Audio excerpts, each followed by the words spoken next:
Good morning, Uday. Today is Thursday, September 21st, and here's the heads up briefing for today. In Australasia and the Pacific Islands, we covered 9 issues. In North Asia, 6 issues. In Southeast Asia, 23 issues, along with 18 issues in South Asia and the major developments in the EMEA region. Thanks, Bassel. Can we move on to the major issues for today, please? Sure. Starting off with Australasia and the Pacific Islands, in PNG, Mining Minister Ano Pala said the submission will be made to the cabinet at the end of the month to grant the special mining license for the reopening of the Porgera mine.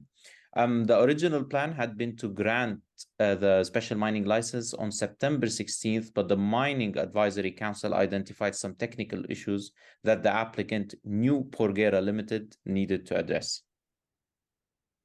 This is very interesting because the government has been saying that they will reopen the Porgera project this year, but there's been a lot of administrative and delays from the government's end, and this is even without the security situation in the islands, where two tribes are currently fighting over there.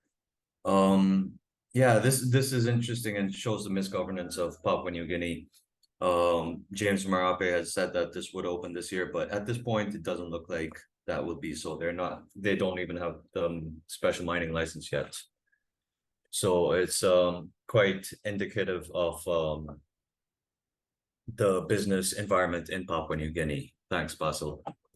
Moving over to North Asia, in South Korea, the National Assembly will convene to vote on 2 separate motions today. The first motion would seek the arrest of Democratic Party leader Lee Jae-myung, and the second motion would seek the dismissal of Prime Minister Han Duck-soo.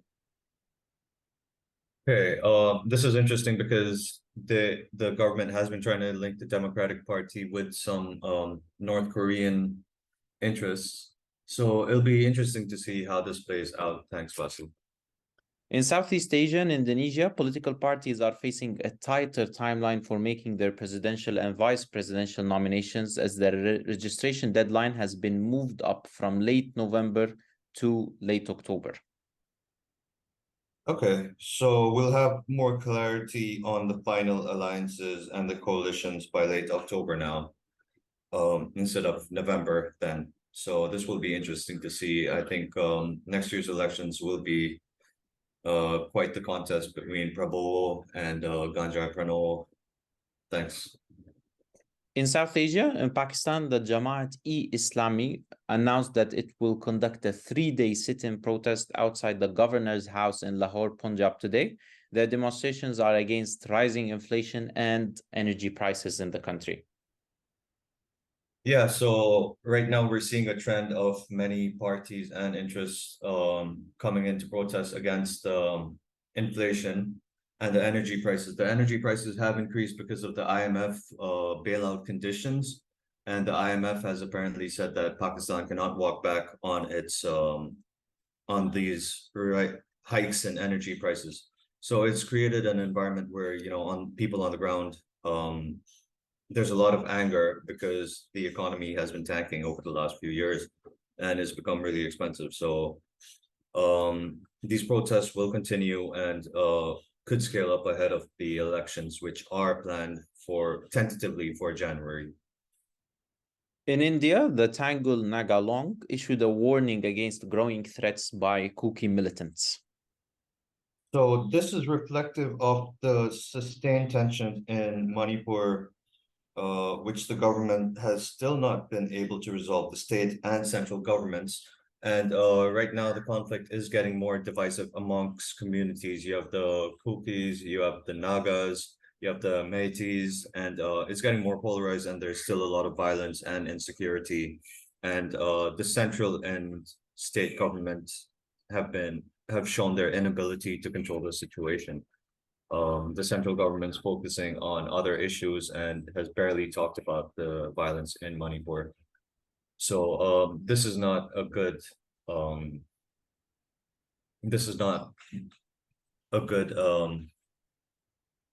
Development. This is We'll development, yeah. we'll keep an eye on that, Uday, don't worry.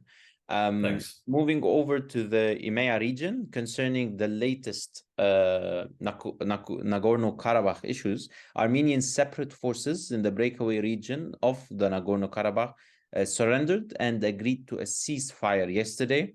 So under this new agreement, separate forces will disband and disarm, and talks on the future of the region and the ethnic Armenians who live there will start today.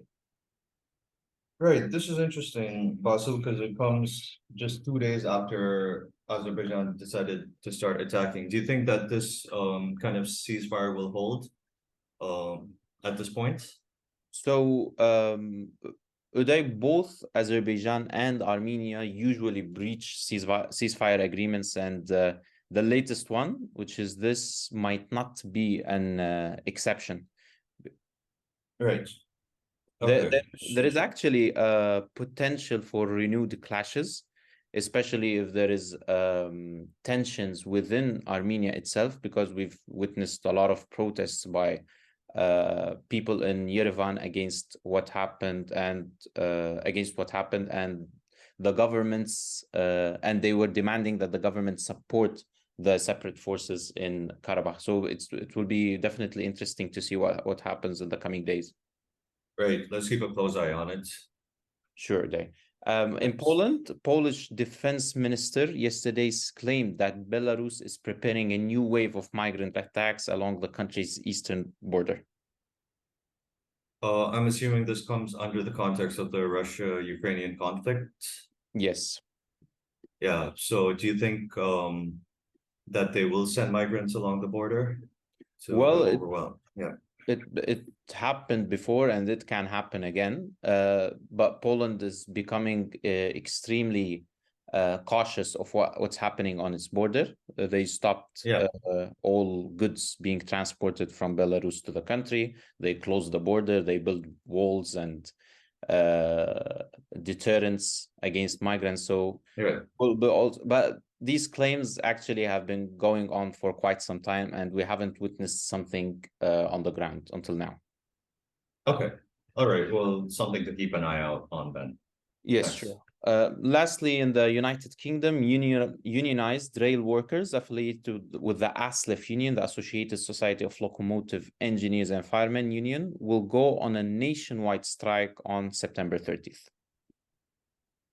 This has been going on for a while, and I recently saw that Rishi Sunak's approval ratings had dropped significantly. So quite an interesting time for the UK. They are led by a government which is not properly voted into power, and the Conservative Party is doing a lot of controversial things. So I'd expect these strikes to continue over the cost of living and inflation.